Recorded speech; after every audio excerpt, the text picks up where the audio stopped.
Hirap daw ang pulisya sa investigasyon ng kaso ng babaeng natagpo ang patay sa loob ng trunk na isang kotse sa Caloocan City. Ang pamilya raw kasi ng biktima hindi pa handang makipagtulungan. Nakatutok si Susan Enrique.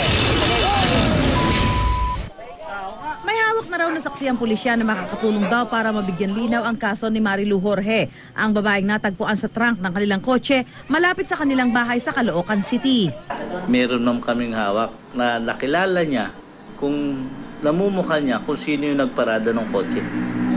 Oh, yun ma'am, namukha niya, which is yun ang pinapollow up namin ngayon. Inaalam na lang daw ng pulisya ang motibo ng pagpatay. Aminado ang pulisya na hirap sila sa investigasyon. Hindi pa rin daw kasi nakikipagtulungan ang pamilya ng biktima. Napakahirap po talaga yun. Pagka yung pamilya hindi lang nakikipagtulungan sa iyo. Which is sila ang numero 1 dapat katulong namin sa paglutas ng kaso. Kasi siya po ma'am ang asawa. Bukod daw sa walang naiulat na sapilitang pagpasok sa bahay ng biktima, wala rin daw nawawala sa mga gamit ito. Pero natukoy raw ng pulis kung saan galing ang ginamit na pangtali sa kamay ng biktima. May mga hawak kami circumstantial evidence na yung babae ay doon talaga nangyari sa loob ng bahay. Dahil po? Yung alam ring itinali sa likod niya nakuha namin yung kaputol doon sa loob ng bahay. Saan po? Doon sa toolbox nung ni asawa ng babae.